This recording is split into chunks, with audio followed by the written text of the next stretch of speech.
Good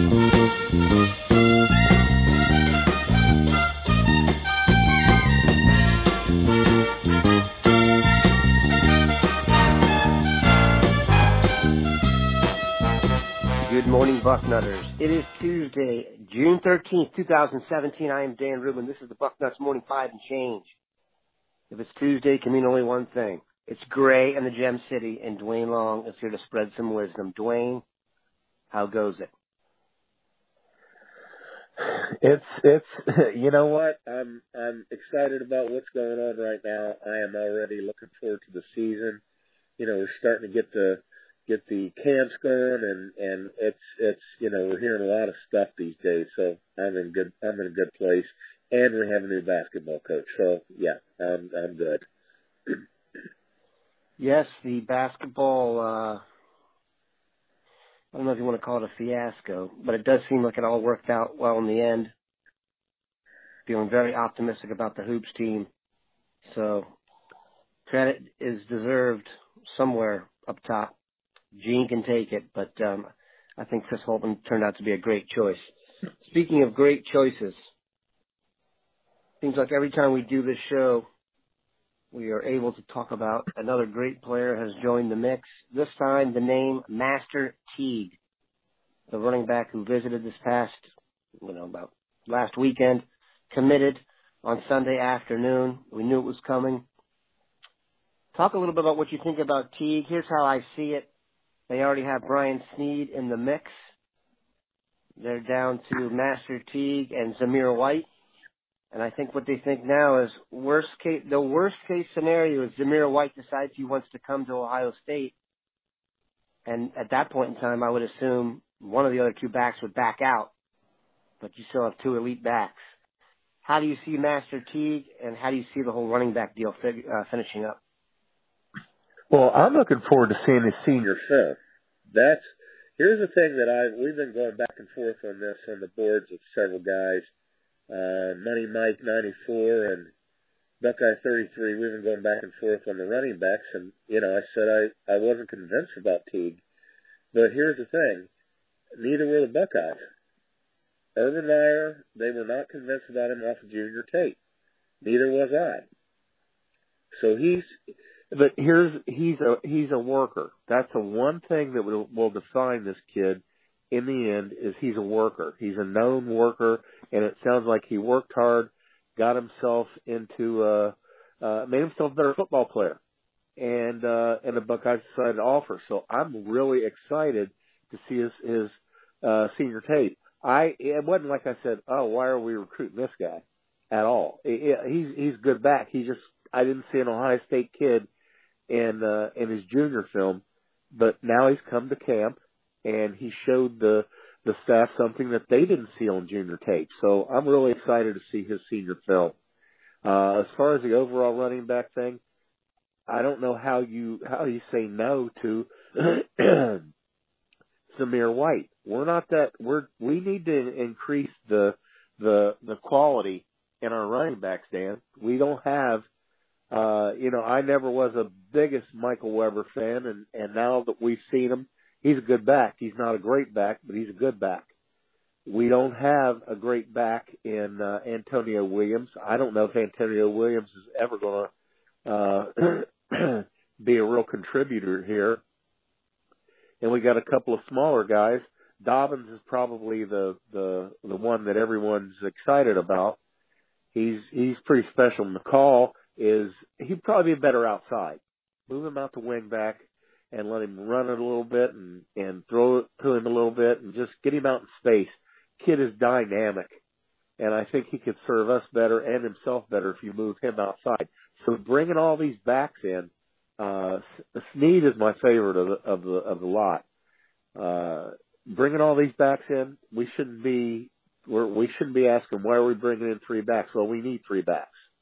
We need to bring in some talent and depth to the running back position.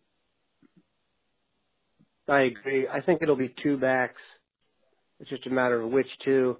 If it is Master Teague and Brian Snead, that is a killer haul at running back. So I would love to get Zamir White. Anytime you're talking about the best player in the country, theoretically, this position, you take him. But they are not taking any other running back that I can see at this point. So, big pickup in Teague. And yes, and I expressed this, his rating, even by 24/7, which is higher than most, is not what you would call Ohio State good. But I have a feeling that rating is going to change. And they got to see him in person. Bill Kurelic was there and witnessed the witnessing and was also impressed. So we shall see. Speaking of witnessing, today is the second of the big 3 one-day camps. There will be a ton of dudes here today. Bill Kurelic will be there with bells on, covering it. One guy you want to watch, Kevon Pope, inside linebacker out of Dinwiddie County in Virginia. Sounds like he's extremely interested in the Buckeyes, has a very impressive offer list. He's going to work out for the staff today. It sounds like he needs to pass kind of the final eye test. If he does, I think the offer or the we really want you offer is coming. And then there's some thought that if that comes, he could be a Buckeye this weekend as early as today. What do you think about Pope? How do you think the workout will go, and where does he fit into your linebacker vision for the Buckeyes? Oh, he's definite fit. Just off the film, they offered him. I don't know if it was committable at the time. They want to see him up here before they, really make the okay. You can commit if you want to offer. And his film is very impressive. One thing I like with an inside linebacker, middle linebacker, they've got to be tacklers. They've got to knock people down. Though that yards after contact is a killer. Pope knocks people down. Just a solid wrap-up hitter. He hits, and there's some guys that just wrap people up and get them on the ground, and there are guys that just try to hit, and that's usually a mistake. At this level, no, you can't just. These backs are not going down with that. And then there are the guys that hit and wrap and drop people, and that's what Pope does. He's a great-looking athlete. He's almost as good a receiver, so he's a very athletic kid. I'm not going to be surprised at all that actually I would be more surprised if we don't make that offer committable. And Pope sounds like he's going to be a Buckeye if we give him the opportunity. Really like this kid a lot. Great-looking athlete, great-looking football player. And again, the tackling, hit people and knock them down. That's what you need to do. That's what a middle inside linebacker needs to do, and he does it. Interesting, because Taraja Mitchell, also out of Virginia, different part of the state, more the beach than Richmond, but still showing that Ohio State can go to any state whenever it wants and take your best players. I don't know if we still consider Virginia the Old South, but it's still in the South. Very impressive. Another impressive dude who will be here this weekend, Matt Jones. You've heard that name a lot. He is the two-way lineman, 305-pounder out of Erasmus Hall in Brooklyn, the alumni or the High School of One. Curtis Samuel, Jason Wint as well. Matt Jones, we've talked a lot about what position you might play. The question is, will he commit this weekend? Our vibe from Alex Gleitman, let's say our New York specialist, says there's a very good chance Jones could pull the trigger this weekend. Your feeling on Jones, and where do you think he might ultimately end up positionally? He's a kid I never will forget. Alex showed me the film, and I said, he's an awesome kid right now, and that's when he was a sophomore. I think for me, I just don't understand the offensive line talk.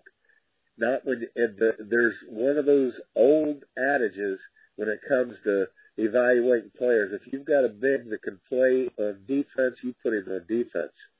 And he's just outstanding. I mean, the 247 has him ranked in the top 5 defensive tackles in the country. And that's where I would put him. This talk of offensive guard or even center, it's not like he can't play it. He's outstanding. But why not put him on defense? I just don't get that. What I hope is they just take him and realize, let's just throw him over there for a couple of practices and see how he does. and he stays on defense. I think we're better off. Guards are guard. I wouldn't say center. Guard is just not a priority position. You could recruit tackles and move them to guard. But Jones, you just want to get him. That's all you want to do. Great looking big athlete, runs great, good motor. He's a kid. There wasn't I don't think there was a time when his offer wasn't committable. And hopefully we get him in the fold this weekend. That would be a great get. That's a naked jaunt get for me as far as I'm concerned. That makes us all excited for the weekend a little bit more. It does seem like he'd be a wonderful fit next to Teron Vincent. Dan, the kid, you look at the film. This kid is a one-gap defensive tackle that's going to make an impact.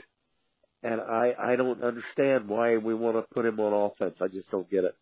If he could play tackle, great, but he's not that long kid that you want out of tackle.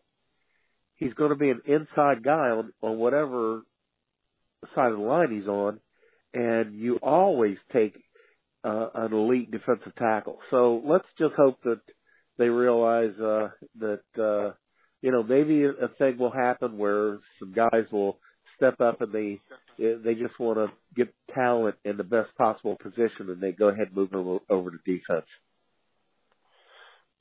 Yeah, it is exciting. It does sound like it'll be another eventful weekend on the recruiting front. Commitment to plenty possible. Keep it locked in here, Bucknutters. Like we said, Kevon Pope could commit today. Bill Kurelic will be there, and Bill will be there for a complete report on everyone else in Columbus to show out their wares for the Buckeyes. We appreciate Duane stopping by. Have an excellent one, Bucknutters.